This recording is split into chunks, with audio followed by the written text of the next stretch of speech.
Hey Teresa, it's Monday, July 19th. Guess where I am?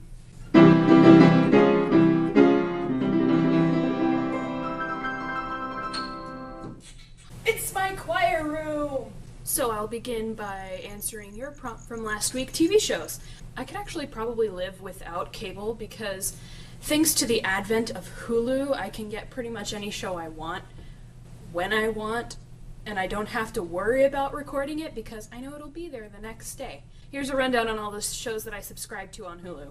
Being Erica, which is a Canadian drama that's currently on summer hiatus. It's about this chick named Erica who kind of has a magical psychologist experience where instead of having normal psychologist sessions, he sends her back, literally back in time to change a regret. It's kind of cool, interesting, something I hadn't seen before. Kingdom, another foreign drama. This one's from England. It stars Stephen Fry, and it's pretty cool. He plays a lawyer in a small town in England. Third on my list is Kitchen Nightmares, one of Gordon Ramsay's several TV shows. Next on my subscriptions is Last Comic Standing. I actually followed it for the first few seasons and then they just kind of went off air, but then they brought it back with an altered format this year, and so it's a couple episodes into the season. So, yay! I'm excited that Last Comic Standing's back. Next on my list is Merlin. It's kind of one of those BBC shows. It's kind of cheap special effects, and it follows the life of a young Merlin. I don't know. It's one of those guilty pleasures. Like, it's not like it's amazing cinema, but it's a story that I like to follow, so what are you gonna do? There's a sitcom that I recently discovered via Hulu, The Middle. It has the guy who played the janitor on Scrubs as the dad. They're mildly dysfunctional, average American family in the middle of Indiana, Teresa, haha. And every show has a moral, even though the family kind of fights like crazy.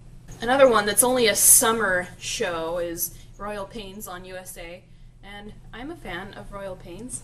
It's in its second season. It's cool. Can't forget The Office. I actually only started watching The Office about halfway into the 5th season, and then I got really hooked on it. My baby sister owns all of the seasons on DVD, and I keep saying, I have to borrow them from you, Hannah, but I never get around to it.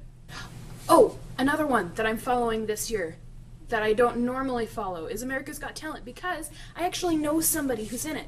A friendly acquaintance of mine. We went to school together from junior high through high school, and we went to church together, and she's from my hometown, and I talk to her on Facebook every once in a while. My friend Lindsay Sterling, she is the hip-hop violinist, and she's really cool, so check her out. And the next topic is the obvious one. This is where I'll be having my home for the next year at least. Well, this is one of my two classrooms. Let's go on a tour. This is my band room. All the music stands are stuffed up in this practice room. Here's the band library in there, which I haven't had a chance to look too thoroughly, but it looks good thus far. This is my band office, complete with couch. Can tell that the previous teacher who did choir and band was a band person because the band office is nicer than the choir one, as you'll see soon. Here's my in-class setup, and in there is just instrument stuff that I'm not going to show you because I haven't had a chance to look at it too closely. Now we visit my choir room. It's kind of a bit smaller, and it's kind of triangular. My risers, they're fairly nice Wanger risers. I like them. Check out my baby grand. This made me so excited when I saw it. I don't have it upright in my choir room. It's beautiful. And, oh, prepare to be jealous. Wireless, my soundboard. In here, this is just a general storage area. And this is the choir office with a broken light, and it's in the dark, and I haven't gotten around to organizing this. So as you can see, there's a lot of work that still needs to be done organizing, but I am coming in every day, even though it's an hour drive out of my way, to make sure that things can be as organized as possible by the time school starts. So, now I gotta get to work. See you next Monday.